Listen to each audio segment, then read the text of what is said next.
Bodybuilding. What, why, and which way to the gym? Guys, this is The Fit Pharmacist. I'm Dr. Adam Martin, here with my prep coach, Michael Pucci of Team Unique Prep. And a lot of times people are getting into fitness and they think, what's the next level? What can I do? What can I get to? What about competing? What about bodybuilding or bikini or figure or stepping up on stage to get to a competitive level with fitness? So people start to wonder, what's that like? What's it look like? So what better person and what better time than to have a lifetime drug-free natural bodybuilding pro who does this for a living talk about all of the ins and outs in bodybuilding. And I say what better time because I actually just stepped off stage a couple hours ago from doing a bodybuilding competition with Mike as my prep coach.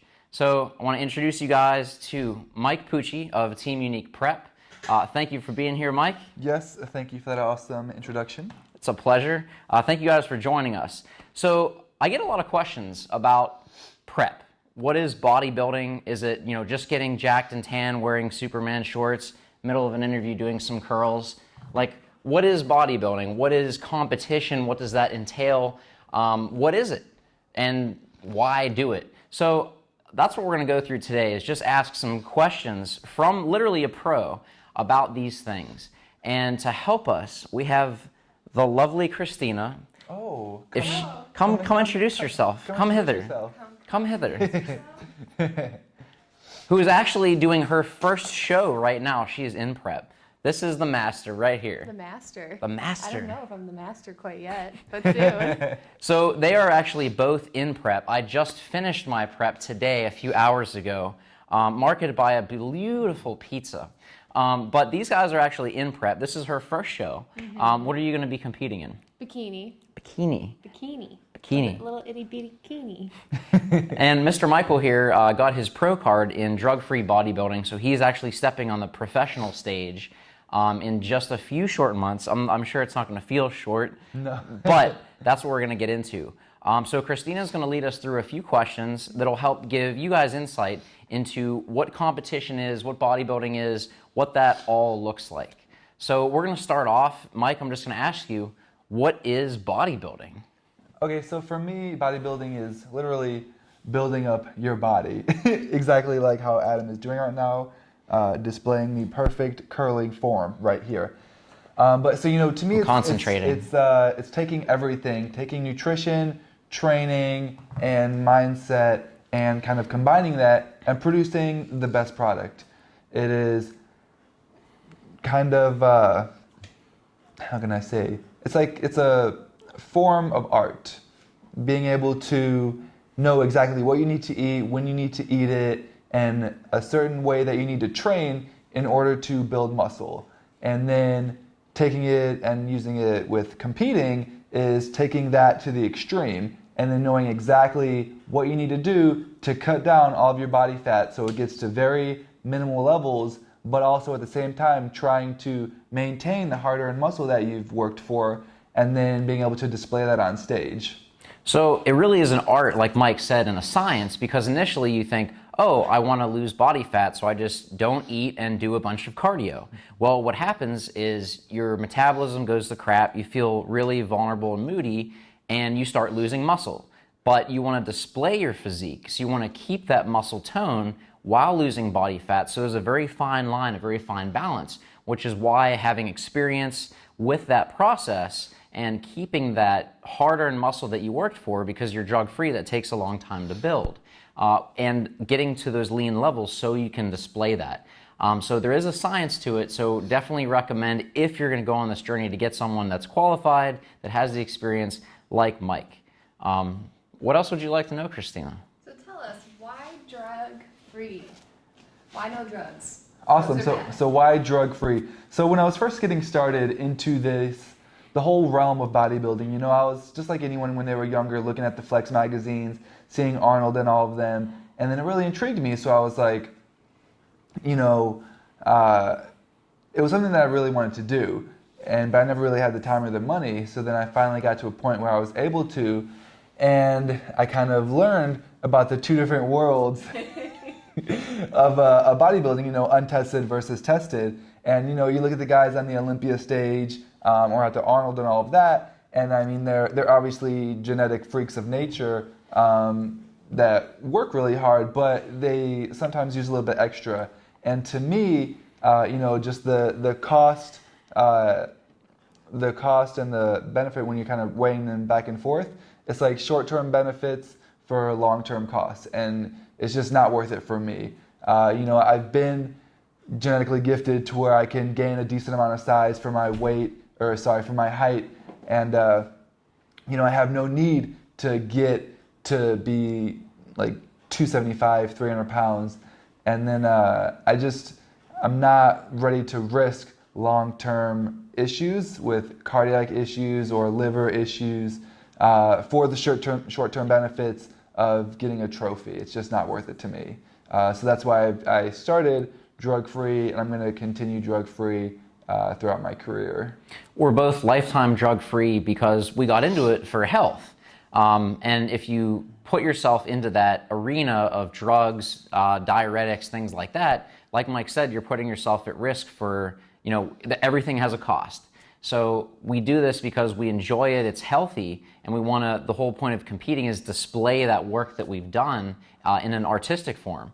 So when you go down that realm of drugs, a lot of times, like Mike said, it puts you at risk. And as a pharmacist, we know there's no medication out there that does not have potential side effects. So why put yourself in that arena when you're doing it for health? So that's my 2 cents coming from the fit pharmacist perspective, but excellent question. So how important is mindset? Why does it matter? Oh man, my mindset is huge, and Adam can contest to this for sure. Amen. I think it's actually one of the areas it's really overlooked whenever someone is thinking about getting into, contest prep for bodybuilding or anything like that. You really have to be in the right mindset. Like if you're starting a contest prep and you're not there mentally, you may be able to start off strong, but issues are going to come up, and you want to be in a spot where you're mentally sound as well as physically sound with your metabolism and everything. But I'm just going to make sure. Yeah, so a lot of people think that, it's just diet, it's just exercise, but mindset is where everything happens, especially when you start cutting down those calories. I did a fairly long prep. I started back in October, and now it is the end of April, so that was about how long I was dieting, preparing for competition. And I was thinking about it yesterday, and an analogy that might help is it's not a linear process when you're losing weight. It is, as you go down, you have to come to terms with the new caloric intake that you have. So you're dieting, everything's fine, but then you start to level off, and you have to start getting in this mindset of this is the new norm. These are the calories, because a few months ago, it was okay to have 3 pancakes for breakfast, but now that you've lowered those calories, you've lowered that carbohydrate content, now you're down to just 1 pancake, just for example. So whenever you start to go from that cut, you have to mentally start to, accept that and realize that this is the new norm, this is this new standard. So it's a mental struggle to kind of accept that, to reset yourself for your expectations. So the expectation part is really huge as far as speaking from my experience. So once you hit that expectation, you're like, okay, this is the new norm.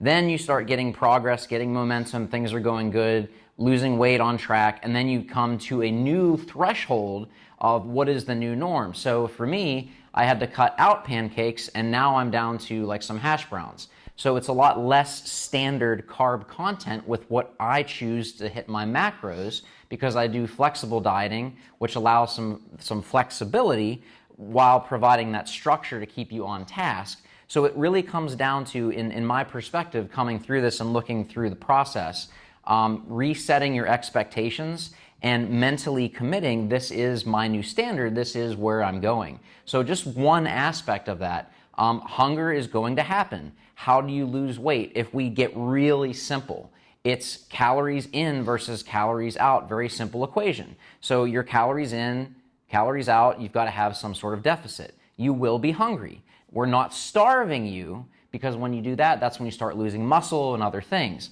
So how are you going to deal with that hunger? One thing that I struggled with a lot was sleep, getting quality sleep. When you're not getting sleep on a consistent basis, that's going to alter your hormone levels. That's going to alter your attitude. That's going to alter your perception. So you're not going to be as keen to, when you get those hunger feelings, to stay on track. You might be so exhausted, you're just like, screw it, I just need to eat, versus well rested. So there's a lot of components to creating a successful prep. Looking at where I fell short and where I was successful, mindset.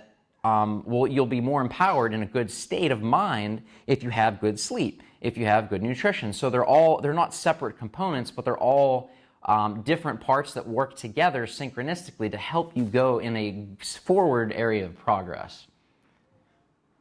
Great question, though. But yeah, mindset, super important. I would say if you look at prep, let's say 4 months of prep, at least the second half is all mindset. Like, yes, you still have to go to the gym, the diet, but staying on track is all right here.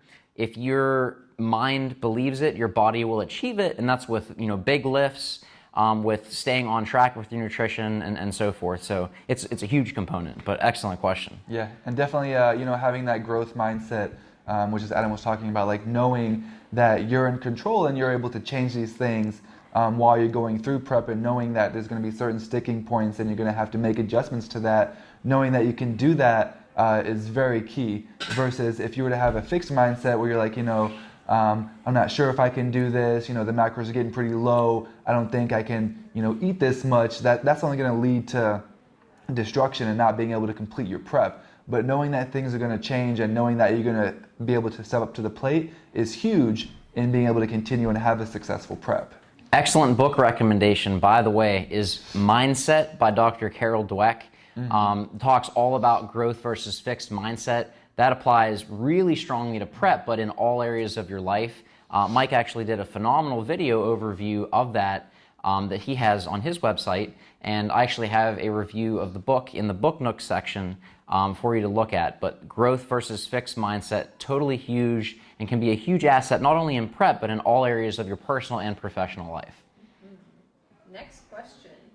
Nutrition versus lifting, which reigns supreme? That is hard, it's earlier in my career. Earlier in my career, I would have probably said that, Balance. Other side. I would have probably said that nutrition is going to be key. And now I would say that it's more balanced. I would probably go to say that it's 50-50, because if your nutrition isn't on point, you're not going to make progress. If your training isn't at a point to where your intensity is high enough, you're not going to be able to not only maintain or keep the muscle that you have. So it's really vital that you have both of them, because it's a fine line when you're getting ready to compete as far as how much you're eating, because your intake is going to be low, your energy is going to be low, your macronutrients are going to be low, calories are going to be low, carbs are going to get to a point for most people where they're pretty low, and you have to have the appropriate training and still create that stimulus while you're on these low calories to be able to maintain as much muscle as you can. You're going to lose some amount of muscle while you're on prep. There's no way to get around that. As you're losing, I forget the exact equation, but it's like for every pound of fat that you lose, you're losing like a quarter pound of muscle or somewhere around there. So you're going to lose a decent amount of muscle, but if you're able to keep your intensity high with your training, then you're going to be able to maintain as much as possible. And then as far as nutrition goes, you want to make sure that your protein typically is a little bit higher while you're on a contest prep, and that helps you to maintain muscle a little bit better. And then you want to make sure that your fats and carbs are at a point where you're consistently losing throughout the prep. You're not maintaining, because that kind of defeats the purpose. Like, you always want to be getting better every week while you're getting ready and going up leading into the show. So what Mike's talking about with the stimulus, your body is not designed to be a bodybuilder or to get lean. It's designed to be an efficient, survival, reproducing machine. Simplified terms. So when you start cutting calories, looking at the different tissue in your body, skeletal muscle specifically, is the most energetically expensive tissue for your body to maintain. So if you start cutting calories, your body is receiving message, we're getting low levels, we need to start cutting costs. It's just like a business. You're starting to get low income, you need to start cutting costs so you can stay in business. Energetically, the body does the same thing. If it's not getting a signal that muscle, skeletal muscle, so let's say you've been squatting for several years, so you've been getting stimulus signals to your legs saying we need growth because we're squatting consistently. If your intensity decreases, if you stop squatting, your body is decreasing energy intake. It's going to start to cutting corners, not cutting corners, but cutting energy expenses. So if you're not sending that signal through high intensity to your leg muscle, then your body is going to say, okay, we need to cut that muscle, so done. But if your training intensity is on point, you're going to be sending that signal to your body saying, no, you can't get rid of the leg muscle, we got to keep that. So it looks somewhere else. So that's why intensity while you're dipping calories is so important. And you can't have that intensity while you're dipping calories if you don't have the right mindset to stick to that frame of mind. So it's not like, it's a great question. And I think it's more of like a tripod. So you've got mindset, nutrition, training, and then there's other things too, like sleep and supplements and everything else. But it's not one thing reigns supreme. It's everything needs to be in balance so that it works synergistically to move you forward to whatever that goal is. Next question. What would you say are the main areas of focus required to become a successful bodybuilder? Can you repeat the question, please? Oh my gosh. He was thinking about squats. He's thinking about that Delight ice cream that we don't have here. Oh my God, heaven. Anywho.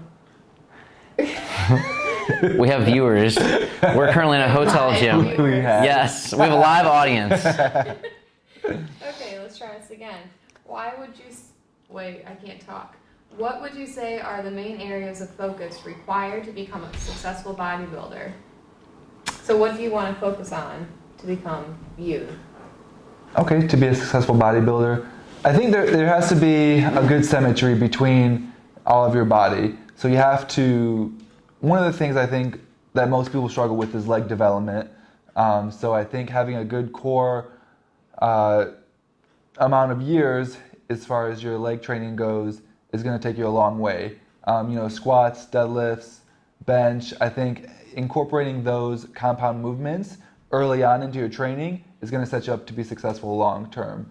So having a good overall physique, symmetry is going to be huge. So you don't want to be someone who has a huge upper body and small legs, and you don't want someone to have huge legs and a small upper body. So being able to focus early on in those movements, I think is going to help long term provide you with the best outcome. And what else? Having a strong mindset is going to be key as well, and not competing so often. I think some people get into the area where they compete so often, they don't really actually give their body time to grow. Like for me personally, I choose to compete every 3 years, and that way there's only a set amount of time where I'm in a caloric deficit, and then I have at least a solid 2 years in between competing where my calories are so high that I'm not even thinking about food. And that's huge because getting into the right mindset, like you don't want to be going into a prep being hungry because it's not going to work out well. So making sure that your mindset is good, not competing so often, so that way you give yourself time to build, give your metabolism time to recuperate from all of the stressors that are put on it through a prep, and then just keep lifting heavy throughout your prep as well. A lot of people try to really switch up their training, and it's going to be a little bit different as far as off season and on season, but some people really kind of miss out on a lot of potential gains or muscle retention because they take out all the heavy lifting. Like keep lifting heavily, but be responsible about it while you're in contest prep, and you're going to have a much better physique when you go to your show. Absolutely. I think those are good points. Coming back to what we said in the beginning is everything has a cost, right? So when you're trying to become stage ready for competition, you're cutting calories, so you're not going to be growing during that time. So like Mike said, you're going to be stepping off the gain train momentarily, gaining leanness while you're not gaining necessarily strength or size to put off. So it's a trade-off. The other thing, to answer your question, in my opinion, how to be a successful bodybuilder, it really comes down to consistency. And that's really applies to any area of life that you're trying to be successful in, is sticking with it. And how do we do that? Through mindset. So that growth mindset. So that's why it's so important to have that solid going into that with clear expectations, knowing what is important to help you on that growth train, of the gain train. Gain train, baby. Yeah. Boom. Okay, competition. Why and when? Okay, so why? So why would someone want to compete? If you want to try something, that is going to be very challenging, maybe you'd want to compete. If you want to push your body to its limits, that may be a reason why you compete. For me, I wanted to see how far I could take my body naturally with the proper training and nutrition. It's not, and when, let's say, if you're hungry all the time, you're probably not going to want to compete. If you have a eating disorder, you probably don't want to compete. A lot of people fall into the kind of place of, well, I have this not so good association with food, maybe I'll compete and it'll get better. Like you don't want to do that. You don't want to step into competing if that's the case, because I can promise you it's not going to get better. So I would say that if you've been training for a while, you've got a decent base, a good amount of muscle, and you want to see how far you can push it, what your body really looks like, pushing it to its limits, and trying to get as lean as you can, as low body fat as you can, then maybe you would want to try competing. Or, let's see, what would be another reason?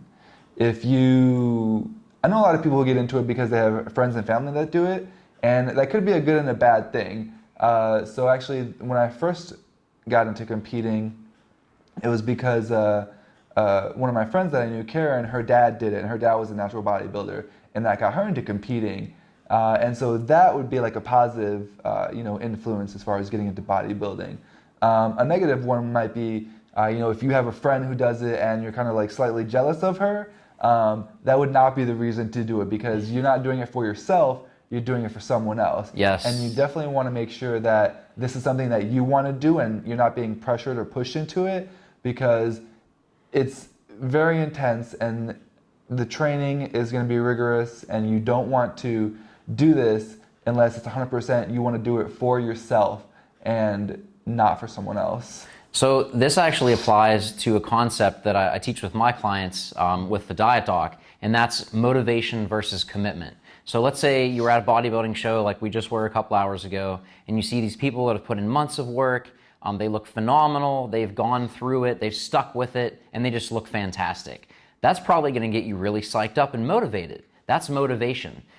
It waxes and wanes. It comes, you see a movie and you're so moved by it, or you read a book and you're just so inspired, but in a day or two, that's going to pass. That's motivation. It gets you fired up, but commitment is do whatever it takes. This is important to you, not for someone else, but it's so important that you're willing to put the sacrifice in. You're willing to do whatever it takes. When you don't feel like it, you're going to do it anyway. Realizing you're going to have days where you feel on point. You're going to have days where you feel like, why did I even do this? But staying consistent and committed to it, that's what's going to make the difference. And that applies to competition prep, weight loss, any sort of challenge that you're looking to accomplish. That's a concept that is so key with that. And like Mike said, answering the question of why compete, this is my third season competing in bodybuilding. And without a doubt, it is in my opinion, most effective way to learn and grow as a person, as long as you are aware. What I mean by that is any sort of flaws you have, any sort of personal development areas, things that you need to work on, those will come out in the spotlight in your face. And that could be a good thing, could be a bad thing, which is why Mike said if you have an eating disorder or things like that, you do not want to do this because it's going to amplify it to a very large degree. However, if you're in a good state, everyone has flaws, everyone has things they need to work on. Prep will bring those out and show you this is an area of your life that you need to work on. For me, I learned a lot of things, and that's why I love competing. One of the reasons is a lot of times we are blind to our own issues or our own short-sightedness, or however you want to word it. When you're in prep, that's going to be right in your face. You're going to see that. And that's going to be a good thing if you look at it from a growth mindset perspective, because that's going to say, hey, here's an area you need to work on. It's going to be more and more and more in your face. So that's going to give you the opportunity to grow, to learn. Once prep's over, you can start looking at this area and working on that and say, like, this is something I need to work on personally to develop, to grow. So that's one reason I think it's such a great experience. To really show you areas that you can improve in. And as long as you approach that, like I said, with a healthy mindset, knowing that not everyone's perfect, you're going to be shown things that you might not be proud of. But at the end, if you work on that, that's really going to set you up for long-term success because you're committed, again, these principles keep coming back, you're committed to that long-term pursuit of excellence and to become 1% better every day. Next question. What are the best tips and tricks you found to stay on track as a bodybuilder? Stay on track. Okay, so, the number one thing is there's no way to get around it. You have to have discipline. It's something where being a bodybuilder, living the lifestyle is 24/7. There's no days off. Put the cookie down! as cliche as that may sound, it's something to where, I don't do it 5 days a week, and then on the weekend I'm just doing whatever, partying with my friends. It's a lifestyle, and it's, there's a certain amount of food that I eat every day. A lot of meals are the same, not because I have to, because, A, convenience, and B, it fits my macros because I know there's certain meals, but it's something that you always have to be on point, and just having the discipline, there's, like you said, there's going to be days where you don't want to do it, but you still do it. Because even a workout at 75% is better than no workout at 0%. What else? Because you're committed to that process. One thing, so I did 2 shows, one last weekend and one today, and I met a lot of amazing people that actually competed for the first time. So I asked them, what did you learn? Every single person that competed the first time said the exact same thing. I did not know it was going to be this hard. So setting and realizing and really knowing those expectations, I think is a huge setup for success, which is why training with someone that has experience, that's gone through it, that meets you where you are. If you're competing for the first time, they are providing you that guidance, that support of, here's step 1, versus treating you like you're a pro and they just don't talk. But having that support, that guidance with someone that's qualified like Mike is so amazing. So if you guys are interested or thinking about competing, you really should consider reaching out to him. Mike Pucci, Team Unique Prep. What's that website?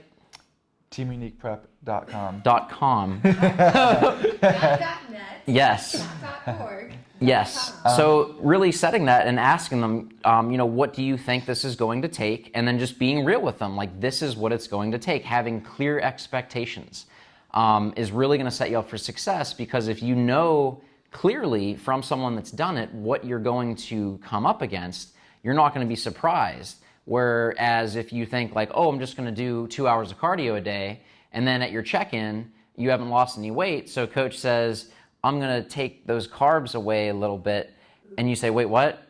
That's not going to be enjoyable. But if you know that, That was me 2 weeks ago. yeah, she's in prep. But if you know that, if there's that expectation, that's going to keep you on track, because you don't want any curveballs. Now, things come up and so forth, but if you have a 90% understanding, that's going to set you up to stay committed, because you know what's coming. Calories are going to be cut. You're going to have some cardio. What degree and how extreme depends on your coach, which is why you want a good one, and also your commitment to that progress, how far out, a lot of other aspects and things that really go into that whole process. So that's one thing, is having expectations, I would say. So some more tips and tricks. One of the tips would be, don't neglect your posing. That is the area where that's also largely overlooked. And let me tell you, it's a lot different posing in your house versus when you're on stage under the lights, which feel like the sun beaming down on you. Am I in Ecuador?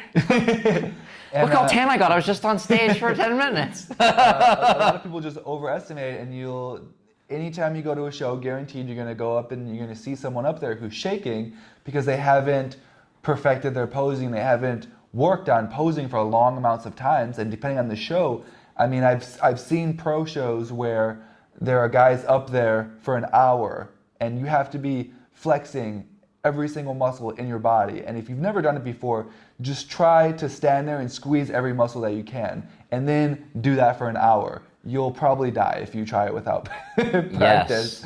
But seriously, practice your posing. I mean, even like 12, 14, 16 weeks out, like you want to start doing it a few times a week, especially if you're like a male bodybuilder, because it plays such a huge role in being able to display your physique. Because it doesn't matter, a lot of times the guy with the best physique won't win if he doesn't know how to display his physique. So being able to display it is going to give you a much better shot, especially if you're trying to win and place well. Like you don't want to go out there and have the best physique and then get second or third because you're not able to display it properly. So Dr. Layne Norton, who is a huge name in the drug-free bodybuilding world, had a really awesome line that rings so true. Posing might not win you a show, but it can certainly lose you a show. And that I personally learned saying the last time I competed, which was about 4 years ago. That highlighted for me, like I said, it's great to compete because it brings to your forefront your weaknesses so that you can improve on them. The last time I competed, I didn't put the time in with posing, so it sucked. And my legs were not as defined as my upper body, which Mike said balance is key. So what did I do? I found a trainer. I said my legs were my biggest weakness, so I crushed them twice a week for 4 years, committed to that. Didn't matter if it was closed, if my gym was closed, I found a gym that was open. It was a commitment. This is going to happen.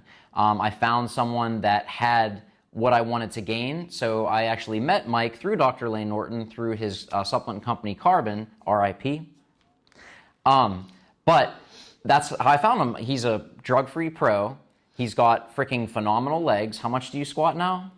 Now, my best squat is 600. When I competed last October, I was right around 200 pounds, and it was like 545, and I was coming back after a back injury. Can you see a quad flex? Yeah, can we see a little pop? Pop them out for like a second. Do a little bit. Oh my goodness. Drug-free, guys. Drug-free. Holy shit. Look at these things. Wow. They're rocks. So guys, regardless if it's this or any goal, professional, you want to get into pharmacy school, how do you expedite that process? You find someone that has achieved the goal that you want and you mentor them. You link up with them. You pick their brain. I'm not looking to squat 600 pounds. My body's not built for that capacity. But if you shoot for the moon and you miss, you're going to land among the stars. So that's what I did. I reached out to Mike for training for the show. As far as posing went, he has amazing legs, knows what he's doing, has the experience. He's a pro, drug-free. So that's one of the tips that I got is whatever your goal is specific for you, find someone that's achieved that, mentor them, link up with them, hire them, invest in yourself. There's so many things you can spend money on, food, Gucci bags, whatever the hell else is out there. But the best thing you can invest in yourself is yourself. The best thing you can invest in is yourself. Don't worry, we got it. Yeah, we'll edit that maybe. But yeah, that's really a valuable piece of advice from my perspective for sure. Something I did and recommend. Okay, next question. Some people view the lifestyle as strange, aka my mom. How do you best explain bodybuilding to those not familiar? Well, you just have to say, like, this is something that you're passionate about, And one of the things especially that's important when you're getting into a prep is to tell all of your friends and family and try to just explain to them like why you're doing this. And that comes back to the why. Like if you're doing it because you're jealous of someone who else and you're trying to be better than them, it's probably not going to be a good reason. But if you're doing it because you're trying to test yourself, like you want to see how far you can physically take it, then just be like, hey, look, this is something that I'm going to be doing for the next couple months. My diet is going to be pretty strict. I'd appreciate it if you don't try to offer me donuts every time you have them. And I'm going to be probably going to the gym, 4, 5, 6 days a week. So it's going to be a time commitment as well. So, don't hassle me when I go. I would really appreciate that. Then a lot of times people are going to be more understanding. But it's different because, anytime someone does something that someone else isn't doing, it's odd to them. Like for me, like neurosurgery is probably odd to me. Like I don't understand it because I don't know about it. I didn't go to school for it. You have a neurosurgeon try and talk to me about it. Like it's not gonna make sense to me. It's because I don't live that lifestyle. I'm not doing that. So just try to explain to people as best as you can. This is something that I want to do. It's going to be a lot. It's going to be a huge commitment to me. I'd really appreciate it if you respect that and try to help me with this and support me because that's going to be vital to me being successful as well, like having your support. That's kind of the best way that I would explain it. Like with me, all of my coworkers know that that's what I do, and so like they know the times that I eat. It's very regimented. What I eat is typically the same thing because it's easy to make and prepare for work, and so like they know like if they're ordering food out that sometimes they still ask me just because they're nice, but I'm not gonna order Jimmy John's with them or Pizza Hut or stuff like that. It's just it's not going to fit my macros. Yeah. So, guys, this is something that I actually came into a huge roadblock with during my prep, and it comes back to setting clear expectations. So, if you're spending time with someone that's in your daily life, telling them, "Hey, like I know you're not in the bodybuilding realm, but this is what I'm doing. Like Mike said, this is why I'm doing it. It's important to me." And having people in your life that support you is really important. That's going to show you, again, motivation versus commitment. This is really important to me. Here's why. You explain, this is going to require sacrifice as far as meals, social stuff, as things get down the line. So I just want you to know these are the trade-offs that I'm going to be doing short term. I just want you to know that in fairness to you. So really having them understand that is one thing. Like it's one thing for them to say, oh yeah, that's fine. But when it comes time to, oh, we're gonna go out, like, oh, remember I told you like it's only for 2 months, but I can't do that because this is important to me. So having people in your life that support what's important to you is really essential. And that's unfortunately something that I came across in this last prep, was someone who said they supported me, but when it came time to action, it was not okay. And I said, like, I explained this to you, like this is short term, and it did not go well. So having someone that is supportive in your life of what's important to you, your goals, is just common sense advice for any endeavor that you're doing, whether that be a PhD program, which is we're going to acquire a lot of nights on weekends of studying, library time. She's getting into PA school, so having the clear expectation that, hey, I might not be able to, go on Ragers on Fridays with you at Club Protein. I'm really sorry. And he's like, okay, I get that. And, it might be a little change because it's different. So come, Rager Friday night, he's might say, and she'll like, hey, remember I told you? Oh yeah, I respect that because you told me ahead of time. So just that whole dynamic is really huge. Be surrounded by people that support your mission. Just having that clear expectation, really, really important. It makes all the difference. It made my experience very difficult. These guys are awesome because they're training together, prepping for a show. They have clear expectations. They respect each other. It's a beautiful thing to see. I'm very happy for them. I'm excited to see them both compete. So I talk a lot. We're gonna go to the next question. If someone is considering getting into the competition arena of fitness, What are the top 3 things you think they should know going into it so they aren't caught by surprise? Ooh, the top 3 things to know if you are getting ready to compete. Okay, so we'll say this is in no specific order. All right, even though it's the top 3. It could be number 1. It could be number 3. So number 1, I would say that you will never look at food the same. If you have any type of eating disorder, I would suggest not doing it, because probably 90+% of the people that get into bodybuilding will at some point have some type of eating disorder. I've went through it. Everyone that I know has at least at some point went through it. So just know that you're never going to look at food the same, especially if you track your macros. You're going to start to know the nutrition of every single food, and you're not going to see a donut. You're going to see 12 grams of fat, 30 carbs, 2 protein, stuff like that. So that's the first thing I would say is you'll never look at food the same. Not necessarily a bad thing, but again, it's awareness. Yeah. It's kind of like your eyes are open and you're like, oh, ignorance is bliss. So you're either in the know or not the know, but it's an educational process. So just knowing that, definitely a good disclaimer. 2, this will be the hardest thing that you do. Yes. It's, a lot of people underestimate it, but if you're getting truly stage lean, this is going to be the hardest thing that you do. There's going to be times where your energy is literally so low that you can be sitting on the couch and you have to pee, but you don't want to expend the energy that it's going to take to walk up and go pee because you're so tired. So just know, even if you have the most optimal prep, if your body fat is low and you're getting to where you're stage ready, like there's going to be periods of that time. There's going to be extreme hunger that you go through, like almost all the time, because your body is literally fighting you, saying, I'm way out of homeostasis, I'm way leaner than I should be. It's upregulating all of your hormones, trying to get you to eat more, feel like you're hungrier than you actually are. So it's going to be one of the hardest things that you ever do. So that's the second thing.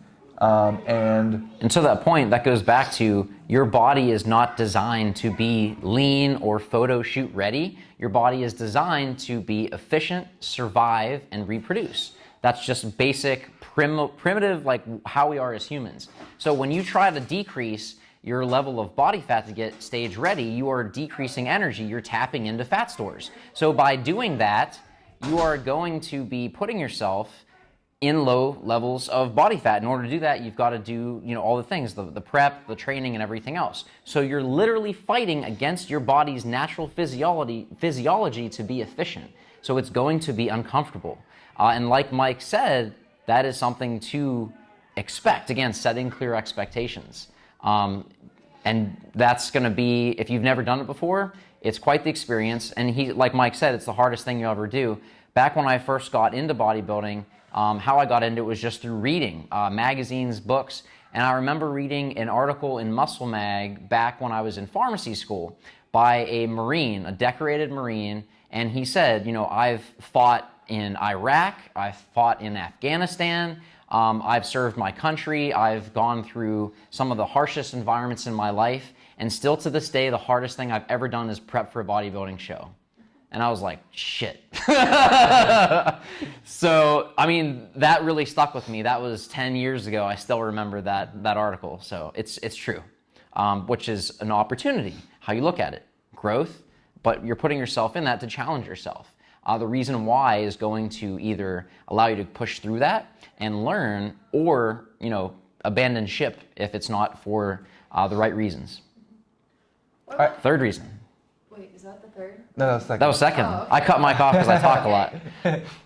So the third reason, or the third thing, that you should probably know is that you're going to have to change your lifestyle and make sacrifices. There's no way to get around it. You're not going to be able to go out and eat as much as you want, or as often as you would like if you're prepping for a show.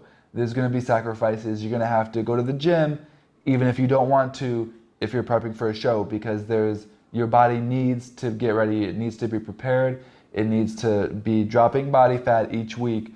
And just know that going in, like if you're someone who likes to have wine every night, you're gonna have to make sacrifices and cut that out. Now I'm not saying that you have to completely cut out, wine or liquor or anything like that, because you don't, but it makes it extremely difficult the leaner that you get to enjoy those things, because they are super calorie dense. And if you're trying to have a glass of wine every night and your macros are pretty low, say your carbs are getting lower, they take up foods like alcohol and things like that, take up a lot of calories and don't really provide a lot of satiety. So you're going to be hungrier more, and you're not going to be able to eat because your macros are full, from liquor. So you're going to have to make sacrifices, and I'd probably say that would be the third thing that you should know if you're getting into a prep. And it's going to be a financial sacrifice as well. It's commitment. It's definitely whatever it takes. So you're going to be eating higher quality food. That's a good thing. Tends to cost more. Not only money, because you're going to be spending money on food, on supplements, on training, on tanning, and then when it comes to the actual show, registering for the show, getting spray tan so you can look like an Oompa Loompa like I do, going to the dollar store, or actually Goodwill, to get dollar Superman pajamas like I have. It's a huge financial thing. Time is not a financial, but it is a cost. There's going to be time for preparing your meals ahead of time, for doing all of the necessary calculations for your macros for the day, like how's it going to fit, what am I going to eat, when am I going to do it, planning out your day. There's lots of things that go into it. So like we said, everything has a cost. Knowing that ahead of time and setting those clear expectations so you know what you're getting into, if it's something you're considering, is going to set you up for the real truth so that you can stick with it, because you know what the costs are going into it. Last question. So you are a lifetime drug-free bodybuilding pro. How can people reach you if they want to take the next step and compete?